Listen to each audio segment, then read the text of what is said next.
Neither the initial release nor the 2016 follow-up ever really lived up to our expectations. 7% of those games that launched on Steam actually made enough money that the studio would survive. I think that there are far too many games flooding virtually every gaming platform imaginable. The industry was in a bit of a crazy place when we started development. Like we were getting told from friends and colleagues that the indie apocalypse was nigh,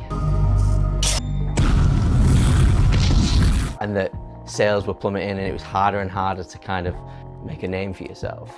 And we've already done stories like this in the past about Steam being flooded with more and more titles as the years go on. Well, guys, it's not slowing down. So here is the amount of games released in 2016 on Steam, 4,200. And about 82% of those didn't even make minimum wage.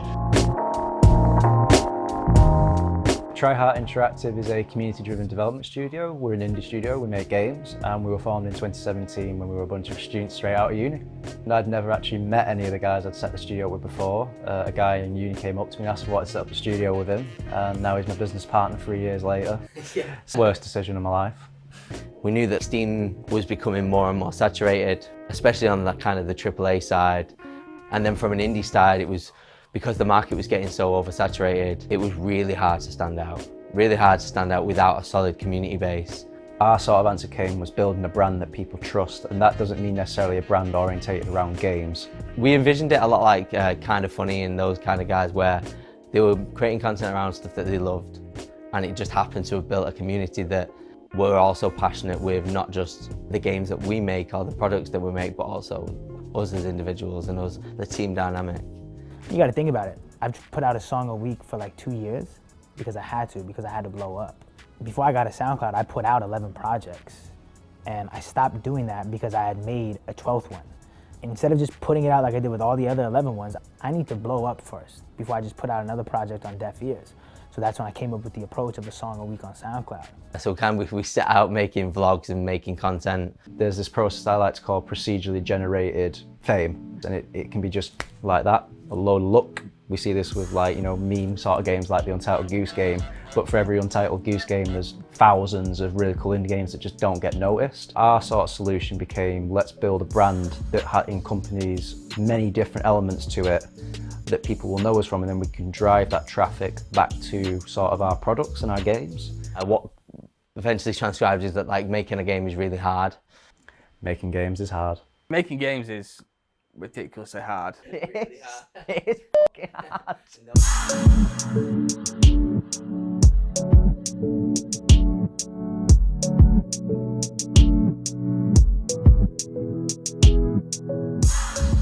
I was 2021, now 23. A lot changes in that time. We're not students anymore. That kind of mixing that work and kind of friendship relationship is always a task. But we're doing all right. The podcast is the Games Unite podcast. Basically, we like talking, we love talking to each other about the industry. We talk a lot of rubbish as well. Yeah. Sorry about that. Sorry. I had to walk in at some point.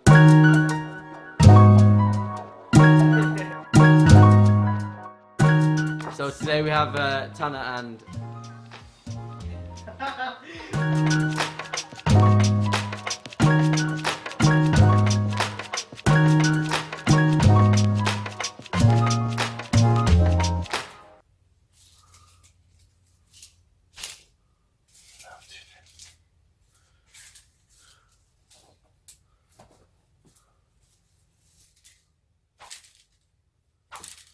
We were just kind of coming out the honeymoon phase of working out how we worked as a team, finalising what the product would look like. And then I walked in one day and we didn't have a ceiling. I'm one of these, I laugh in the face of dread. To me, the whole situation was funny, but it really wasn't as funny as it was. So we basically had no consensus of where the team was to gather. We basically just came to a halt. We set up an office in Starbucks Piccadilly. So we worked in Starbucks Piccadilly for 4 months. We'd never worked remotely as a team before. I found it really hard because running a team, it was kind of nice to have everyone in the same room and everyone on the same page. But then we had none of that. So what followed was 4 months of a mental struggle for a lot of us of where is this game going?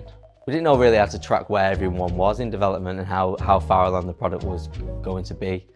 But then we found our place, which is our new place. What followed was the ceiling came through again, but we were still in the same place, so it's all right.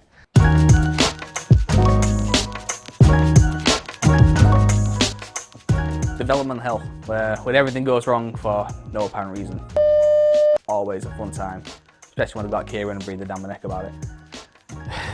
You need so many disciplines for so many areas to actually even make a competent game, never mind an amazing one.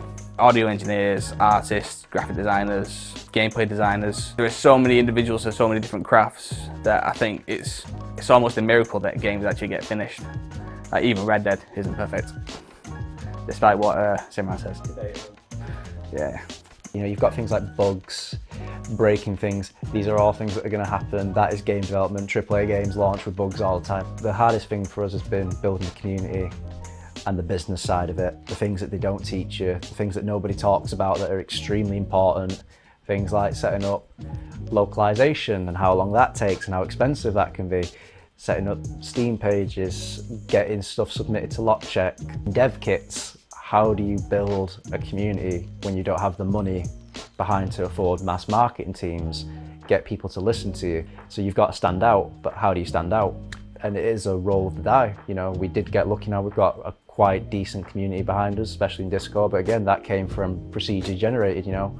It was one post that did it for me.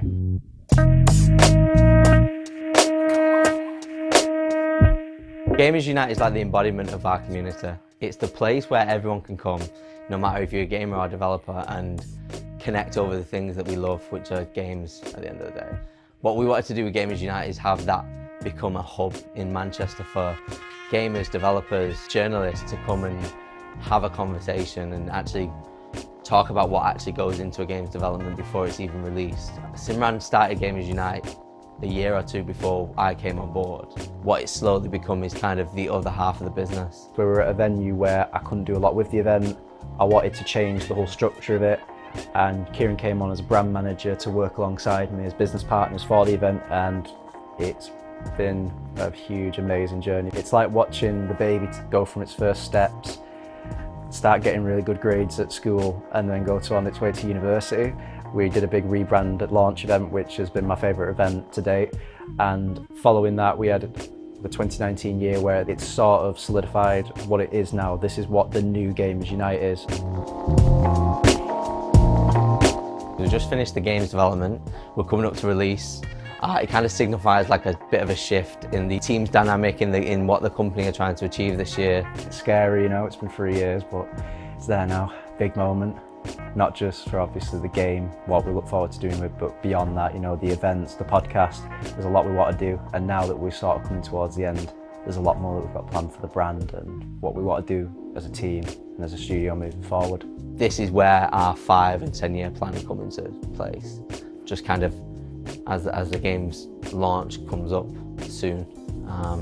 Yeah, I think that's it really.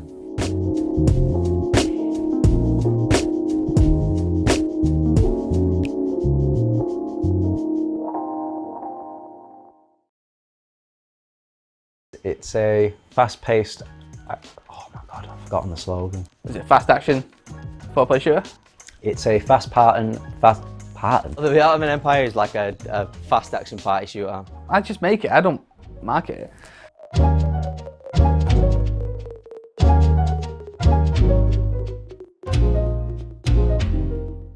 The Otterman Empire is a pun that went way too far. It is set in the world of the Ottoman Empire, which is set coincidentally in Otter space. The concept was kind of born of creating a game that brought people together, was kind of competitive at its root. We wanted it to be as accessible to anyone as possible. Players assume control of a wide cast of anthropomorphic animals, where they can basically customise them in silly jetpacks, fight around space, and shoot water pistols at each other.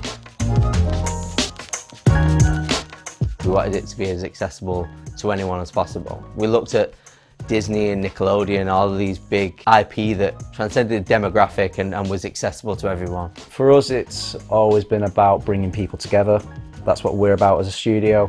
And for us, We wanted to build an experience where not only kids and parents can play it, but people can play this game together and share an experience. There's a solo campaign, but obviously even that is cooperative. I think it was crazy, like 1 in 4 or 5 people consider themselves quite lonely, when actually we're like the most connected generation there has ever been. Our fondest memories are playing games together on the N64 or the PlayStation 2, of playing games in the same room, be it like Mario Kart or GoldenEye. Invite your friends around, like have the conversations, love and hate each other in the same kind of game session.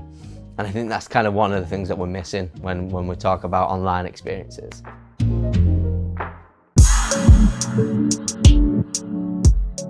Making an online game is not as easy as it comes across. No one tells people about how difficult online is. Around December in 2018, that's when the reality hit us. It's a very expensive process. Even just doing peer-to-peer can be very, very expensive.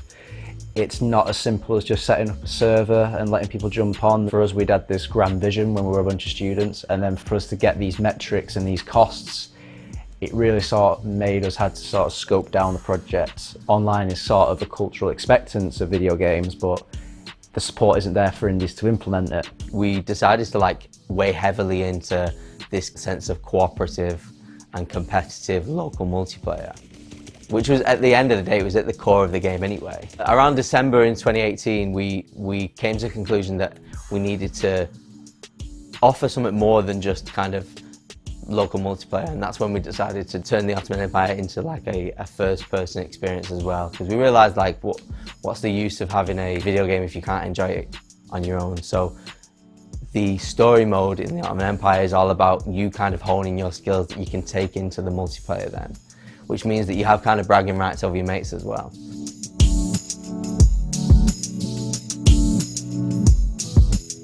Major thought process behind the characters was trying to make each one unique as possible. I was looking at Fortnite, they're all unique, even though they are pretty much the same character, just with a different skin. The original idea behind the game was a class-based shooter. It was originally going to be something like Overwatch. We changed that idea and philosophy midway through development, but the idea of each character being their own was always prevalent, and that never changed. That's one of the reasons we went with otters in the first place, because you've got different species of otters. I think there's like 19 different species of them. I'm so sorry. What? Sponsored sorry. Sponsored by sorry.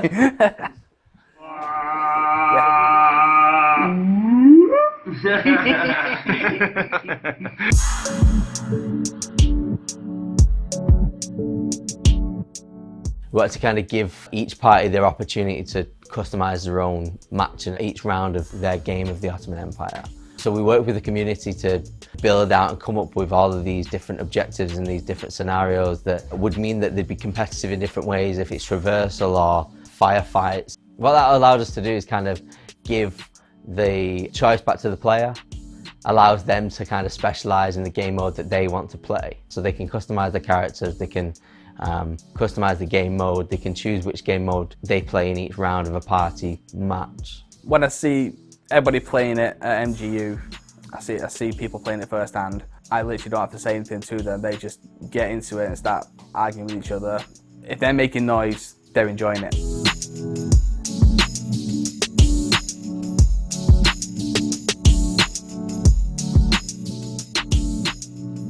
We're all very, very nervous about release date. It's our first title. We've been doing this for 3 years. To see it on Switch in particular is going to be a big thing. You know, Switch has been a big thing for us, and I can't wait to see it on a Nintendo Switch. I imagine we're going to be very sick on the day we hit that upload button, because it is a scary moment, but we can't wait. We just really can't wait.